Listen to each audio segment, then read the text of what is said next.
Story 1. When we got into a fight, I felt nothing. No anger, sadness, or remorse. Just nothing. That's when I knew I was done. Story 2. A friend of mine was talking about his perfect future. It was very similar to what I wanted. I was sad I would never be able to achieve that since my husband had already made it very clear that it was not the life he wanted. I guess I was quiet for too long because my friend asked if I was okay. I just said, "Yeah, that sounds very nice." He responded, "Why don't you pursue that?" I replied, "Oh, my husband already said he would never leave where we live now." I don't remember his exact words, but it was something along the lines of, "But why doesn't your happiness matter?" I don't remember the rest of the conversation because the subject changed, but that resonated with me for a whole week. I realized I had been unhappy for a long time. I had told him I was unhappy multiple times over the years, but it only ever got fixed temporarily. I talked to a few people close to me in my life, and most of them said, "I always thought you two were a strange couple," or "I wondered if you were actually in love or just together for convenience."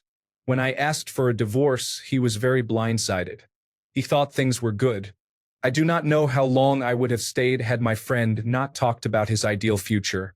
I do not know how long it would have taken me to notice without that earth-shattering moment.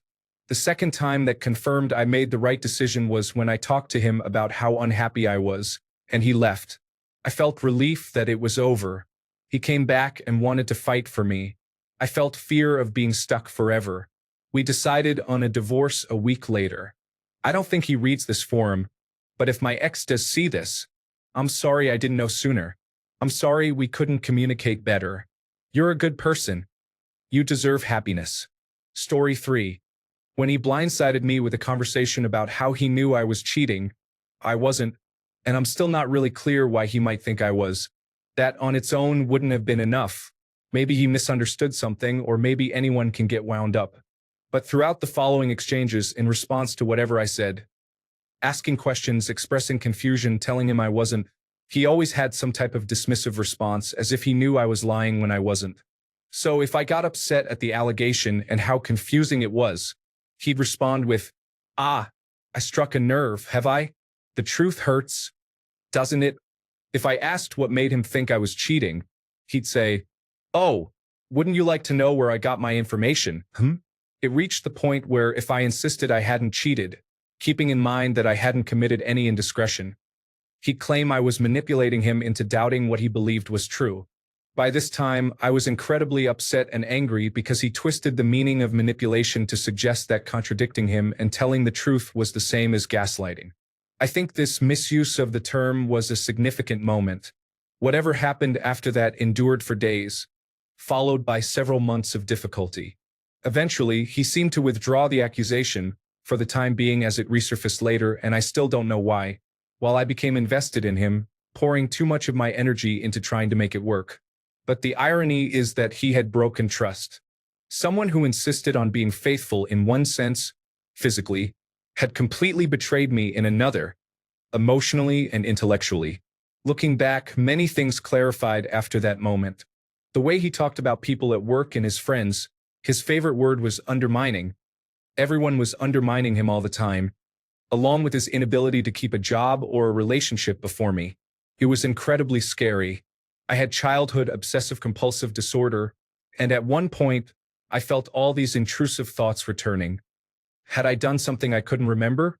Had there been a conversation while I was asleep that he referred to? Was someone writing harmful notes about me? And if so, had I upset anyone enough for that to happen? I genuinely second-guessed myself despite knowing I hadn't done anything that could have led to such an allegation. It was extremely dark. To this day, when I see people online engaging in self-serving posts yelling about, "Your partner is obviously cheating," I can't help but wonder, unknown to them, how their words might impact someone on the other end of the world. Story 4. When I met her at the airport, instead of kissing me on the lips as usual, she kissed me on the cheek. Story 5. The relationship had turned long distance and we were talking on the phone before bed. I said goodnight, hung up, got into bed, and as I turned on my side, I realized that I didn't love him anymore. Somewhere between the visits and goodbyes, I had unintentionally gotten over him. Story 6.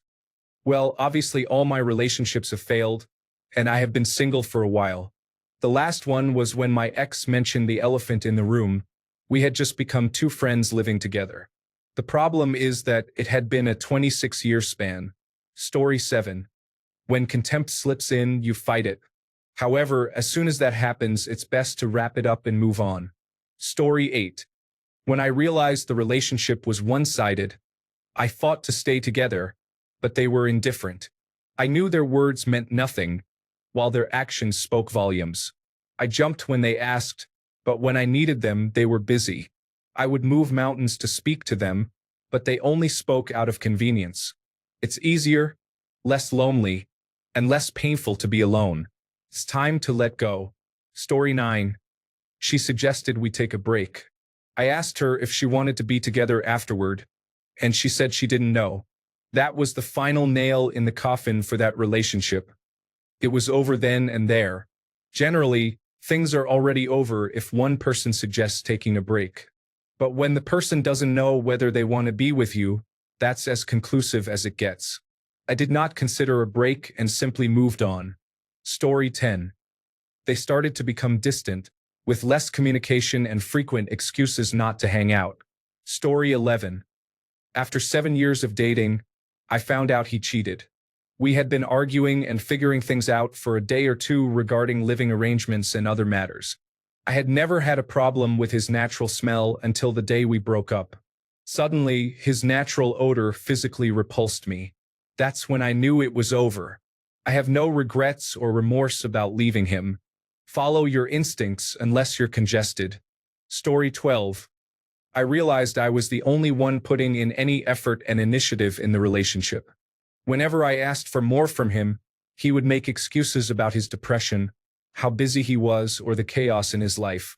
I attended a dinner with both male and female friends, and they directly asked me, "Why are you with this guy?" I started to explain my reasons, and honestly, I loved him. But one of my best friends interrupted and said, "I love you. I don't love him for you." As I looked at everyone around the table, their expressions showed a mix of concern, pity, anger, and care. In that moment, I felt a lot of resistance within myself. It took a few weeks to mentally process that night, but I came to this realization. People who love me, care about me, and want the best for me see that I'm in a relationship that isn't serving me. I approached him to discuss our relationship, but he made excuses to avoid it. I asked him, "Do you even like me?" and immediately recognized that he would hesitate and could not give me a straightforward answer.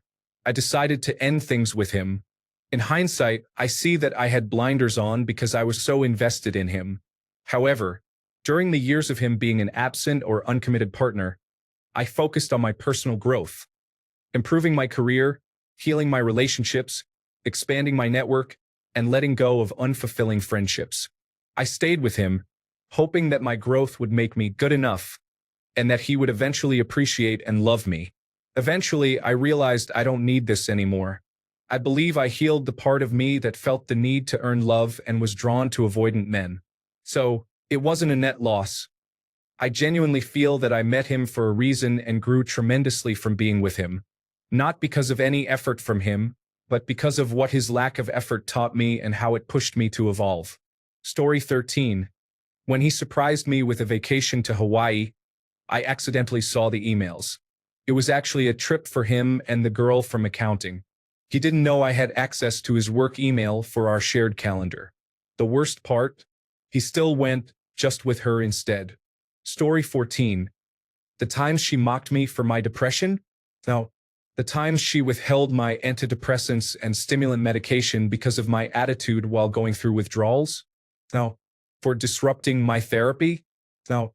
For manipulating my friends and turning them against me? Completely clueless.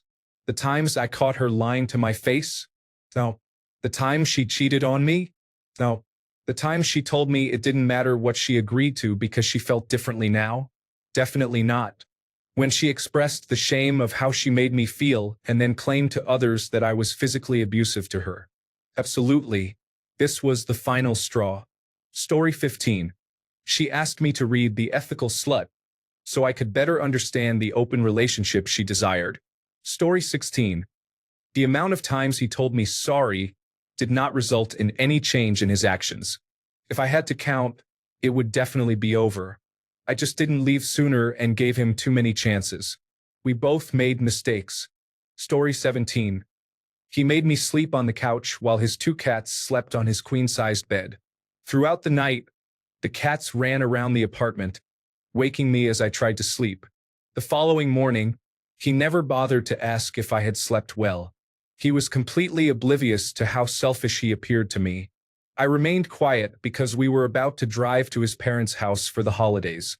After the holidays were over and Valentine's Day approached, he reminded me how he hadn't done anything for me the previous Valentine's Day while I surprised him with a heart-shaped steak. He admitted that he didn't take the relationship seriously. Story 18. When you tell yourself you would rather be alone than with the person you are in a relationship with, it's just a matter of time.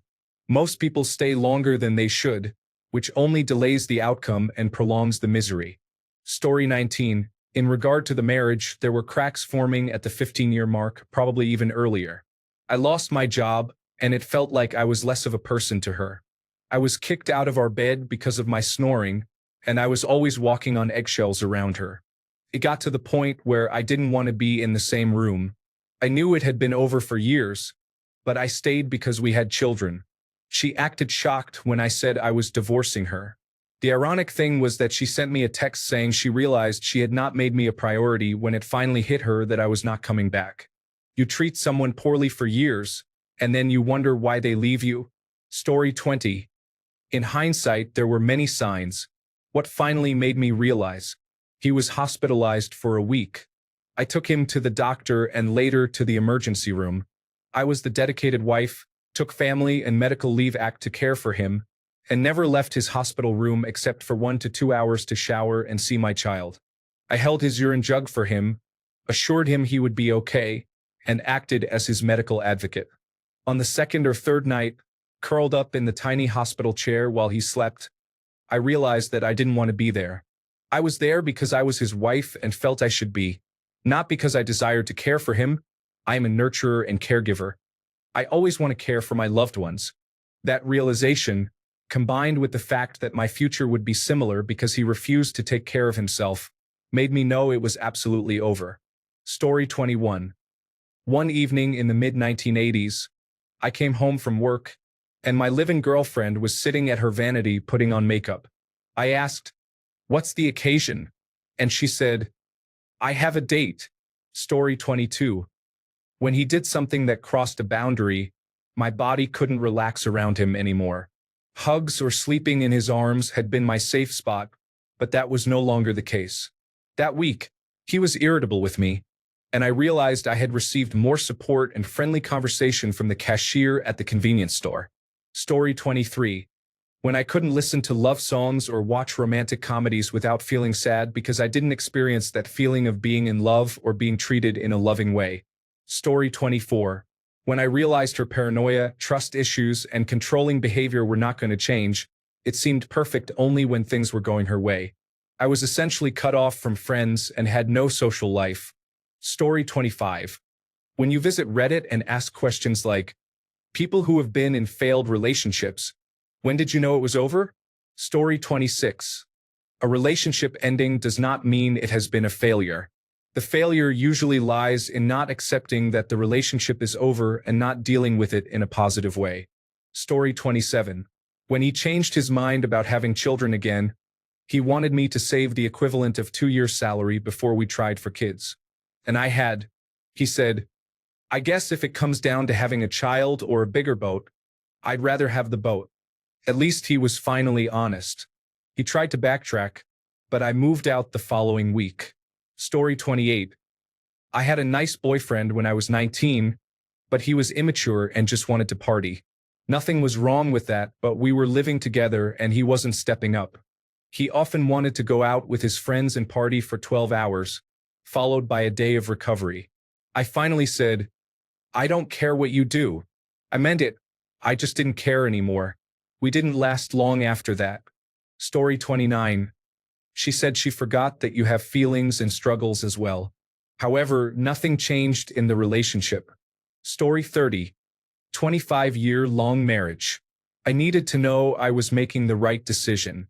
I created a spreadsheet and once per day noted how I felt. 1. I am very happy being in the marriage. There are problems, but I think we can make this work. I am indifferent to being in this relationship. I am sticking it out for now, but I don't see this ending well. I want out right now. Over a 60-day period, more than half the days were 4 or 5. That's when I knew it was over. Story 31. When I told him I had heart palpitations from stress, all he cared about was that I was asking him to take on more responsibilities around the house. He didn't even ask if I was okay. He was shocked when I ended the marriage. Story 32. When verbal abuse became physical, I learned about boundaries and self-respect. Verbal abuse is not tolerated. Story 33. When he read an email to me on the phone about our wedding cake, he asked if I could forward it to the baker. I was occupied with a sink full of dishes while he sat in front of a computer looking at the email. It was the one task for our wedding that I asked him to handle on his own, but he needed my help. In hindsight, it was a long time coming, but that moment made me realize that I could never fully rely on him. Story 34. When I no longer believed in him and everything he did was met with disdain and an eye roll.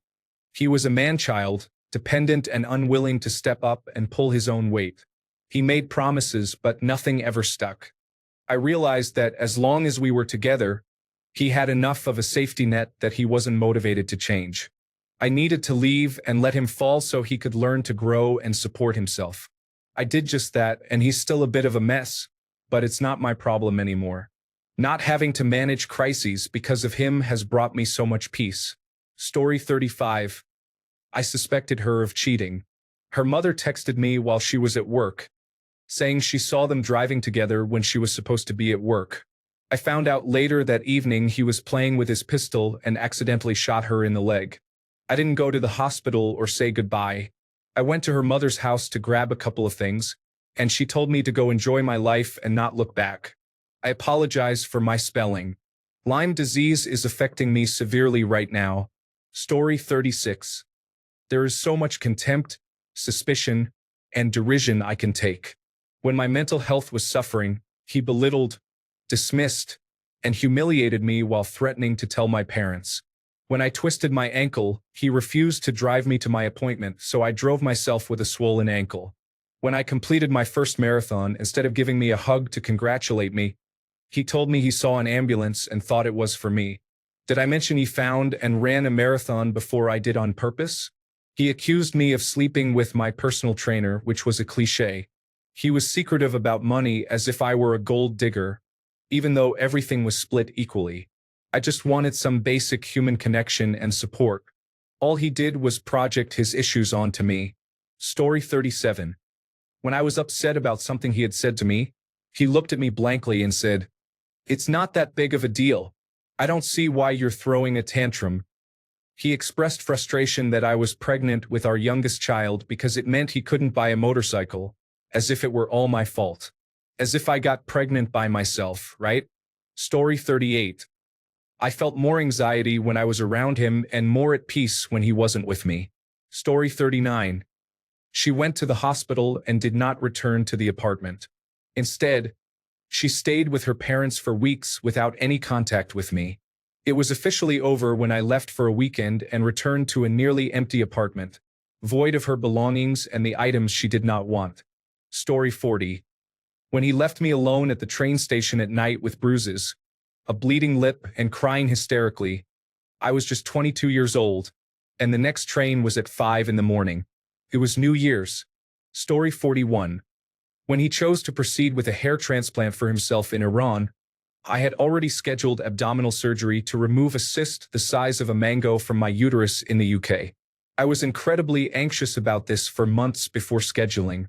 His transplant took place the day after my surgery, so I had to go through it alone. I had previously argued with him and told him I didn't want him there if he didn't think it was important enough to postpone his transplant. I felt that, as his wife, I shouldn't even have to ask him to do this. He went ahead with the procedure regardless and tried to get a flight out 2 weeks later to be there for me. but I told him not to bother. If you ask him about it today, his response would be, "She told me not to come. I wanted to." Story 42. When she told me, I felt like just another one of her girlfriends and not her boyfriend. Somehow, the relationship continued for a few more months, but that was the true end and a revelation about certain aspects of myself. Story 43.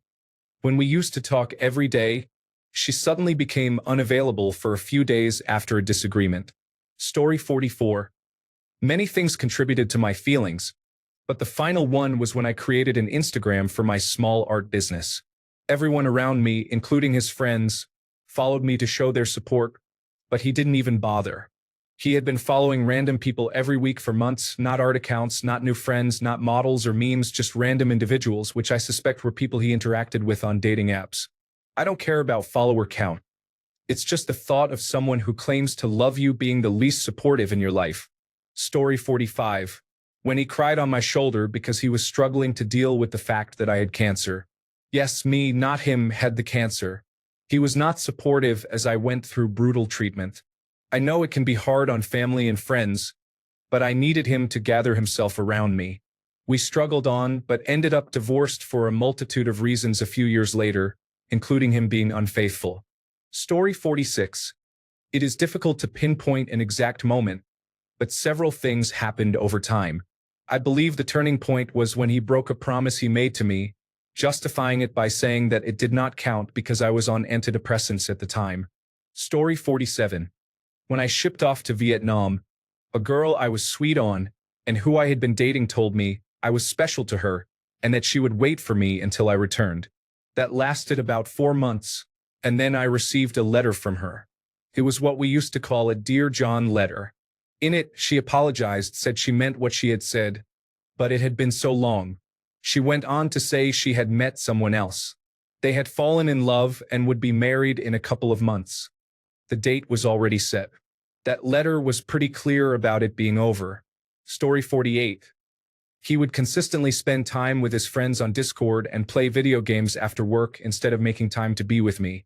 We never watched television together, and he never helped around the house. He became more like a child than a partner, but he would get angry when I asked him to contribute. Story 49. A man entered my life unexpectedly, and he turned out to be my soul mate. I grew up in an emotionally negligent home and married my high school sweetheart after he delayed for 12 years, believing that nobody else would love me. He postponed all life choices, and by the age of 30, we had no home, no children, and no plans for the future, despite my readiness to make changes in all areas of my life. When I least expected it, my soul mate came into my life, and the immediate chemistry was undeniable. Through his genuine interest in me as a person, he showed me what true love and care look like. It struck me suddenly that I was in a relationship that did not serve me at all. Even if I did not end up with this person who felt like a soul mate, I could not endure another moment in that arrangement with my husband. It was as if a veil had been lifted, allowing me to see my relationships for what they truly were, one-sided. The 14 years of him keeping me at arm's length hit me all at once, and I realized that being with another man or being alone would be an improvement, even considering the social turmoil that a young woman faces when seeking a divorce. Through a series of fortunate events, I did end up marrying the man who came into my life. We have a very happy, emotionally mature, egalitarian marriage. A decade later, we are still inseparable, encouraging each other to be our best selves. Young friends and colleagues look at us and say, "Goals," which feels amazing because I truly believe we are goals. We laugh constantly, sing a lot, raise animals, and enjoy our life on acreage in a forest. We go on adventures and maintain a vibrant physical relationship. We even work together professionally, and it's wonderful. Leaving my first husband was the best decision I have ever made. Story 50. I attended a live performance of my favorite band, listened to one of their love songs, and realized that I no longer felt the same way about my girlfriend. Story 51. When he didn't want to meet or hang out with any of my extended family in another country on a trip that my mom paid for, he raised his voice at me on the patio in front of them. Story 52. When I realized that I didn't trust her, and was afraid she would burst into a rage and become physically violent. Story 53. When she wanted to spend time partying with her friends, she would leave me alone in bed every night. She was avoiding me, and that should have been my cue to end the relationship. Story 54. When he started using strong substances, he couldn't have a conversation with me without falling asleep. Story 55. When he prioritized his female friend and her children over me and our relationship. Looking back, it was a long time coming, but it was when he became clearly obsessed with her. It wasn't worth it. Nearly 20 years were wasted. Story 56. It probably should have been over when she moved away, but I was blind to it. In reality, it should have ended when she told me she was pregnant, which turned out to be untrue. It was actually over when I discovered she had slept with 2 other men and used the pregnancy excuse on all of us to see how we would react. I thought I had won by booking a flight to spend time with her, but she locked herself in a room the entire time. I found myself in a different state with no car for 3 days, feeling trapped in her house. Thankfully, I knew someone else in the same town and spent the weekend with them instead. She later claimed she had a miscarriage the night before I arrived. About 2 weeks after my visit, she confessed to lying about everything and mentioned the other men. The other men rightfully called her out and cut ties with her. She claimed she wanted me to move in with her and get married, but the way she acted that weekend left me only seeing her twice. Once when she picked me up from the airport and once when she dropped me off. That phone call was the last time we spoke to each other. Story 57. She was in another state for work for 3 months, and we talked almost every day. However, when she returned to my location, she chose to pursue a destructive habit with her unreliable friend instead of spending time with me.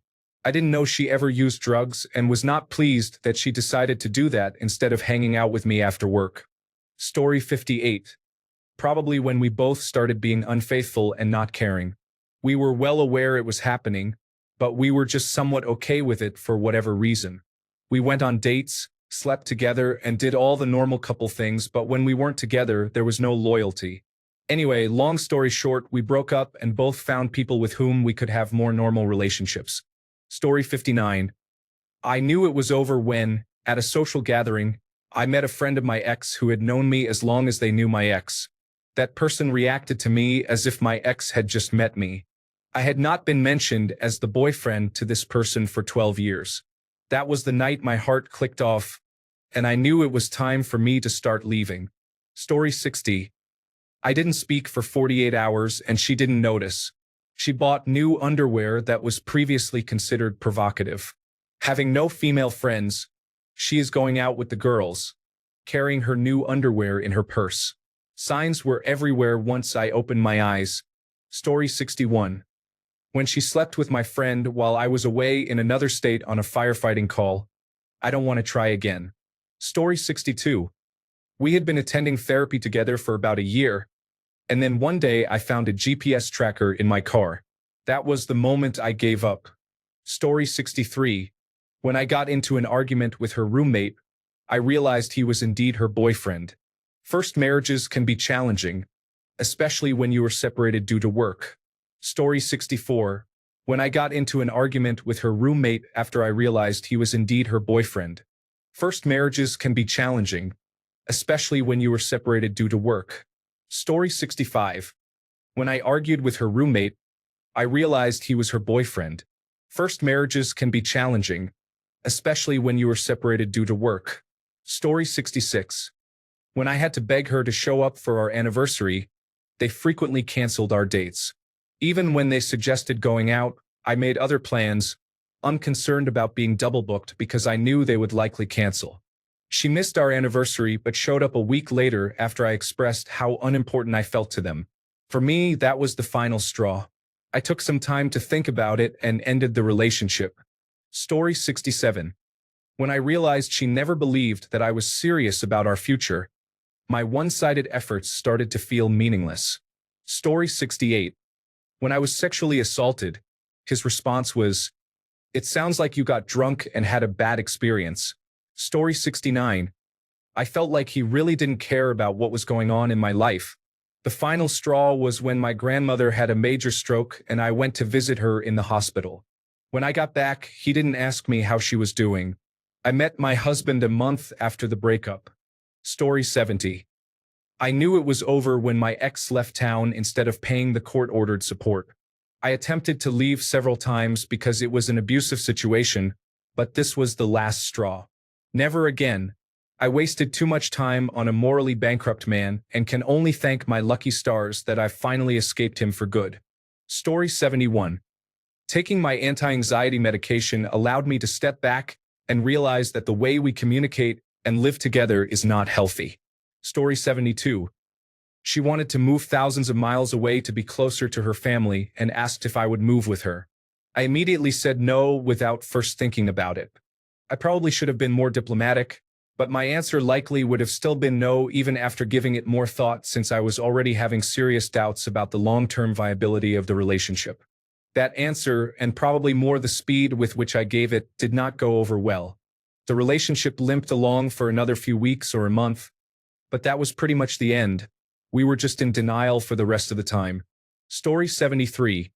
When her parents said they were moving away, she changed. We spent more time with her parents, which was understandable as they were moving to another country. But she internalized her feelings and became really snappy with me. I tried to work through it, but she was behaving like a child. She would pick fights, be mean and snarky, and refuse to talk to me about it, then deny any of her behavior. We were just tense all the time. I knew we were finished, but I still wanted to try. Now that we have been broken up for a month, I am trying to get our house ready to sell. Story 74. When I noticed the slightest change in her behavior toward me, it felt almost distant. Trust your instincts, they are usually correct. Story 75. The final straw was when he said we could make it work as dual income, no kids. He had been laid off 6 months prior and made no effort in applying or looking for a new job. The comment was not significant in itself, but considering we had been together for 2 years and were both in our early to mid-30s, it caught me off guard. I definitely want to have children and a supportive husband in the future. He had made many promises beforehand, but that comment was the straw that broke the camel's back. Story 76. When I stopped caring if he texted or called me back, I also stopped waiting for him to decide he wanted to spend time with me. I began making plans with friends and family and sticking to them, even if he called me. Story 77. When I told him I was going to be with his dad and have a son he actually loves, there is no coming back from that. Story 78. We were in an argument and she had a pocket knife on her keychain. She started displacing her negative emotions by stabbing a wall with the blade closed. It was just a repeated action off to the side. This might seem odd or small, but things had been piling up. She blew up every plan I tried to make for us and would have meltdowns. She opened up to me that she had borderline personality disorder early in the relationship, which I later learned can be a tactic to bring it up later. I noticed things that made me worry. The moment she started doing this, it was like I had been picking up puzzle pieces, and this little piece made me see the entire puzzle come together. All the innocuous things she was doing and how much she was consuming my life. The fight turned into a drawn-out breakup because I didn't end it there. It stuck in my head, and I thought I was being unreasonable or paranoid. A week later, she suddenly demanded that we start looking for a place to move together. I said no. She freaked out and tried to jump off my 13th floor balcony. I had to pull her back from the railing. Her legs were dangling over. If a partner ever makes you feel unsafe and you feel it in your gut, get out. I'm lucky because when her behavior became absolutely intolerable, I didn't panic or argue. I took notes, talked to friends, and documented her behavior. I made it well known to our social circles that she was unsafe and would most likely try something. She ended up trying to tell my workplace I was abusive and stalking a coworker she was convinced I was involved with. Because I preemptively shared about this situation, she didn't have a leg to stand on. This was last August. She was in a new relationship within a month. I haven't started a new one because I want to make sure I take care of the trauma she left me with before dragging it into someone else's life. The best part? If I hadn't preemptively defended myself and prepared for her behavior, my reaction to her accusations, if caught off guard, would have looked identical to denial, attack, reverse victim, and offender, which is indistinguishable from a normal person's reaction to an unwarranted accusation of abuse by an abuser. Story 79. I had a big fight with my parents and wanted to talk about it, but she yelled at me for not making her the focus. How messed up is that? Story 80. When every move I made seemed like a mistake and anything I did was never enough, it felt like I was being controlled. I don't like walking on eggshells while in a relationship. Story 81. When she began a relationship with our 16-year-old neighbor, who had a history of delinquency, she became pregnant. Afterward, she went into hiding and abused methamphetamine until she miscarried. She was later found bleeding in a parking lot. Story 82. When she asked why I was wearing that awful shirt, which she had given me because she thought it looked good on me, I realized her criticisms were purely intended to hurt me. Story 83. I was in high school and had too many extracurricular activities. He would spend our limited time together telling me I needed to prioritize him more. I decided that if he did it again, I would break up with him, but he beat me to it. Additionally, on my 16th birthday, he made me pay for our date because he was saving up for a school trip. Story 84. Early on, about 6 months ago, I asked him if he could teleport anywhere in the world right now, where would he want to be? He said he didn't want to go anywhere. We lived in a small, unremarkable state that he was from, but I wasn't. I asked him if he wouldn't want to see the Acropolis, the Grand Canyon, or have lunch at a French cafe. He insisted he didn't care to see any of those places. He was fine right here. He was an intelligent man but extremely stubborn and very, very attached to his home state. I realized then that I could never live the life I wanted with him. He would never want to leave his home state and had a complete lack of curiosity about the world outside his small town. Story 85. She was busy with her full-time job and pursuing a master's degree when we met, so I was fine with meeting up once a week. After she graduated, nothing changed. I hoped we could spend whole days together and meet up on weekdays occasionally. She continued to make excuses and often rejected my proposal to go for walks around her neighborhood after dinner each week. I sensed the breakup was coming and decided not to fight for a relationship where I felt alone and where she was not putting in any effort. Ultimately, she valued her alone time, and the last I heard, she returned to a solitary lifestyle. Thanks a bunch for sticking around till the end of the video. Remember to subscribe, and until next time, stay awesome and goodbye.